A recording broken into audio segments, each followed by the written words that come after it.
इस वक्त हिमाचल के अंदर तमाम लोग इसी बात का कयास लगा रहे हैं कि कैसे जनता के बीच जाकर वो कौन से मुद्दे हैं जिन्हें लेकर आया जाए, वो कौन से मुद्दे हैं जिसे जनता को बताया जाए कि उन्होंने कितना विकास कराया है। बीजेपी जहां एक तरफ विकास की बात करती है, उन्होंने अपने उम्मीदवार भी चुन लिए हैं। अब वो चाहते हैं उस विकास के दम पर जनता को एक बार फिर से कहा जाए कि 5 साल के लिए उन्हें फिर से चुन लिया जाए। लेकिन क्या जनता उनकी बातों पर यकीन करेगी? क्या जनता को यकीन है कि विकास हुआ है?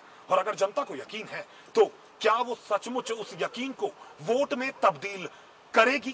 ये फैसला करना है जनता को, उन युवाओं को जिनकी जरूरत है आज समाज को, देश को। उन्हें सही सोच समझकर फैसला करना है वो किसे वोट देते हैं।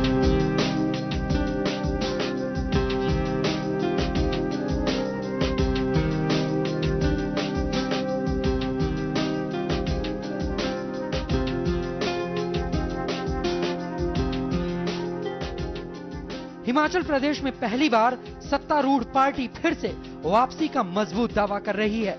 हिमाचल प्रदेश का इतिहास कहता है कि सत्तारूढ़ पार्टी इस सूबे में कभी दोबारा सरकार नहीं बना पाई, पर इस रोटेशन के सिलसिले को इस बार तोड़ने की बात प्रेम कुमार धूमल जोर शोर से कर रहे हैं।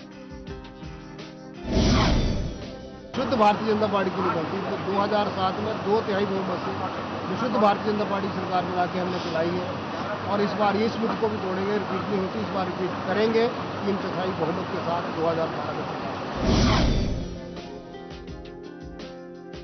बीजेपी सत्ता में वापसी करती है तो एक बार फिर प्रेम कुमार धूमल को मुख्यमंत्री बनाया जाएगा, लेकिन इस बात का मलाल पूर्व मुख्यमंत्री शांता कुमार के दिल में जरूर होगा। लेकिन दिल की बात जुबान पर लाने से शांता कुमार बच रहे हैं।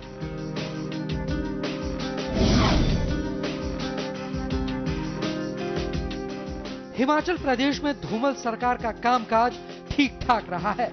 इसका फायदा प्रेम कुमार धूमल को चुनाव में मिल सकता है। कांग्रेस और बीजेपी की इस लड़ाई में हिमाचल लोकहित पार्टी भी ताल ठोक रही है। पार्टी का दावा है कि उनके उम्मीदवार कई सीटों पर कांग्रेस और बीजेपी का समीकरण बिगाड़ सकते हैं। दिल्ली से अनूप कुमार के साथ विशाल सूद और चंद्रशेखर धरनी, MH1 न्यूज, शिमला। इस वक्त यहाँ पर जो सबसे बड़ी जंग है वो इस बात की है, एक तरफ बीजेपी कहती है विकास उनका मुद्दा है, कांग्रेस कहती है भ्रष्टाचार में लिप्त है बीजेपी सरकार। लेकिन ये दोनों पार्टियां इस वक्त अपनी अपनी रणनीति बनाने में जुटी हैं। किस तरह से हिमाचल प्रदेश की उस जनता को लुभाया जाए जो जनता पेट भरना चाहती है, रोजगार चाहती है, शिक्षा चाहती है, आगे बढ़ना चाहती है। जरूरत इस वक्त जनता को इन तमाम चीजों की है। देश में इस वक्त जो माहौल है उसे देखते हुए जनता का एक कदम, जनता की एक वोट बहुत मायने रखती है। 5 साल के लिए आप अपने उम्मीदवार को चुन रहे हैं, नेतृत्व को चुन रहे हैं। जरूरत है सोच समझकर और सही तरीके से वोट देने की।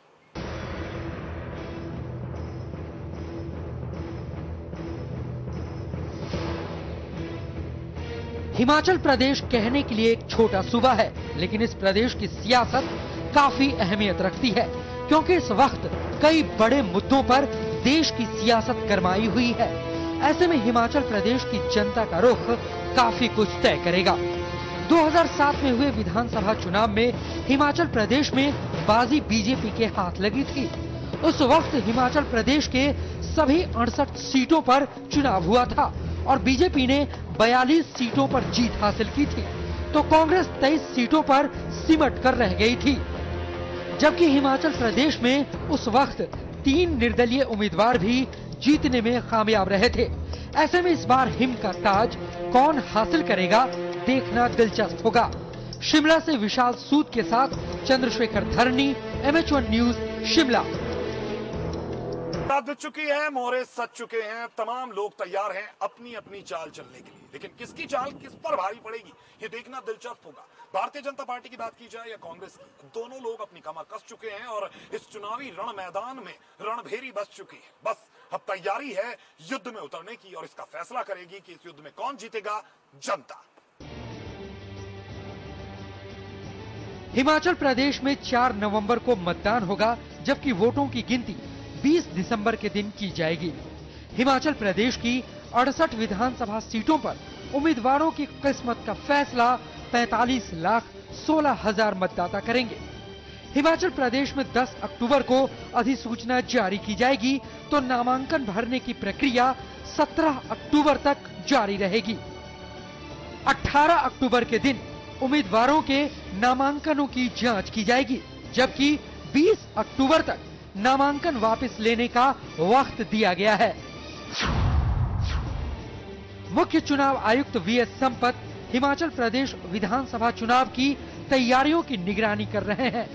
उन्होंने बीते दिनों शिमला में हिमाचल प्रदेश के सभी जिलों के डीसी और एसपी के साथ बैठक की। इस दौरान उन्होंने अधिकारियों को निष्पक्ष और पारदर्शी चुनाव कराने के निर्देश दिए। BLOs may not cover each and every household. Some of them might be left out. So there was a suggestion, why not also set up a booth outside the polling station, make the BLOs sit there and distribute. This is a practice which we do in any case. We clarified to them, it will be done. In addition to that, some of them were also requesting, why don't you allow the usual alternate ID documents. So Commission is interested in facilitating voters to vote. If there is need, we will not hesitate to consider that also. मुख्य चुनाव आयुक्त VS Sampat कहते हैं कि उम्मीदवारों की तरफ से चुनाव प्रचार के दौरान किए जाने वाले खर्च पर कड़ी नजर रखी जाएगी। चुनाव आयोग सख्त नजर आ रहा है। बावजूद इसके हिमाचल प्रदेश विधानसभा चुनाव में आचार संहिता के उल्लंघन का सिलसिला शुरू हो गया है। चंडीगढ़ से संजीव शर्मा के साथ चंद्रशेखर धरनी, MH1 न्यूज, शिमला। तमाम पार्टियों की बात भी हो गई, तमाम जनता को दिए जाने वाले वादों की बात भी हो गई कि कौन कौन से वादे जनता से किए जाएंगे। अब हम जनता से कहना चाहेंगे, आपको जिस भी वादे को सुने, जिस भी वादे पर खरा उतरने की बात जो भी पार्टी करे, अब सोचिएगा, समझिएगा, क्योंकि 5 साल के लिए आप उसे चुन लेंगे, तो आप सोच समझकर वोट दीजिएगा। MH1 न्यूज हमेशा आपके साथ रहेगा, पल पल की खबर आपको देता रहेगा और हिमका ताज किसके सर सजेगा, पल पल की जानकारी आप तक पहुंचाता रहेगा। फिलहाल एक छोटा सा ब्रेक के बाद MH1 न्यूज पर खबरों का सफर बदस्तूर जारी रहेगा। नमस्कार।